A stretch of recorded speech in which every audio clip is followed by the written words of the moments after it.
Stock market news update. This is Swami. ನಿನ್ನೆ Indian market close ಇತ್ತು. ಮೊನ್ನೆ ಅಮೆರಿಕನ್ ಮಾರ್ಕೆಟ್ ಆಲ್ಮೋಸ್ಟ್ 2% ಡೌನ್ ಆಗಿತ್ತು. ಯಾಕಂದ್ರೆ ಈ ಮಾರ್ಗನ್ ಸ್ಟಾನ್ಲಿ ಮತ್ತೆ ಗೋಲ್ಡ್ಮನ್ ಸ್ಯಾಕ್ಸ್ ಸಿಇಒ ಇಬ್ರು ಹೇಳಿದ್ರು American market full AI stocks ಗಳ ಮೇಲೆ ಡಿಪೆಂಡ್ ಆಗ್ಬಿಟ್ಟಿದೆ, ಮೋಸ್ಟ್ಲಿ ಬಬಲ್ ತರ ಕಾಣ್ತಿದೆ ಅಂತ ಹೇಳಿದ್ರು. ಸೊ ಅದಕ್ಕೆ ಜನ ಎಲ್ಲ ಫಿಯರ್ ಅಲ್ಲಿ ಸೆಲ್ ಆಫ್ ಮಾಡಿದ್ರು. ಆದ್ರೆ ಇಂಡಿಯನ್ ಮಾರ್ಕೆಟ್ ಅಲ್ಲಿ ನಿನ್ನೆ ಕ್ಲೋಸ್ ಇರೋದ್ರಿಂದ ಏಷ್ಯನ್ ಮಾರ್ಕೆಟ್ ಓಪನ್ ಆದ್ಮೇಲೆ ಆಲ್ಮೋಸ್ಟ್ ಏಷ್ಯನ್ ಮಾರ್ಕೆಟ್ ಈಗ ಅಮೆರಿಕನ್ ಮಾರ್ಕೆಟ್ ಗೆ ಶೀತ ಆದ್ರೆ ಏಷ್ಯನ್ ಮಾರ್ಕೆಟ್ ಗೆಲ್ಲ ಶೀತ ಆಗುತ್ತಲ್ಲ, ಆತರ ನೆಗೆಟಿವ್ ಟೆರಿಟರಿ ಇತ್ತು.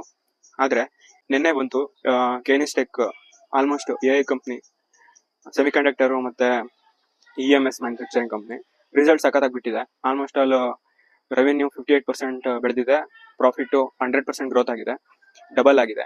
ನೋಡ್ಬೇಕು ಯಾವ ತರ ಇಂಡಿಯನ್ ಮಾರ್ಕೆಟ್ ಅಲ್ಲಿ ರಿಯಾಕ್ಟ್ ಆಗುತ್ತೆ ಅಂತ. ಮತ್ತೆ ಮ್ಯಾನುಫ್ಯಾಕ್ಚರಿಂಗ್ PMI ಡೇಟಾ ಇಂಡಿಯಾದು ಚೆನ್ನಾಗಿದೆ, GST ಸಪೋರ್ಟ್ ಮಾಡಿದೆ ಅನ್ಸುತ್ತೆ. 57 ಮೇಲ್ ಬಂದಿದೆ. ಇಡೀ ಏಷ್ಯನ್ ಮಾರ್ಕೆಟ್ PMI ಡೇಟಾ ಚೆನ್ನಾಗಿದೆ. ನೋಡ್ಬೇಕು ಇವತ್ತೇನಾಗುತ್ತೆ ಅಂತ. Thank you. ನಿಮ್ಗೆ ಏನಾದ್ರು ಸ್ಟಾಕ್ ಮಾರ್ಕೆಟ್ ಲರ್ನಿಂಗ್ ಮಾಡ್ಬೇಕು ಅಂದ್ರೆ ಹೊಸದಾಗಿ ನನ್ನ ಚಾನಲ್ನ ಸಬ್ಸ್ಕ್ರೈಬ್ ಮಾಡಿ, ಇಲ್ಲ ನ್ಯೂಸ್ ಬೇಕಂದ್ರೆ ಫಾಲೋ ಮಾಡಿ, ಡೈಲಿ ಅಪ್ಡೇಟ್ ಬರುತ್ತೆ.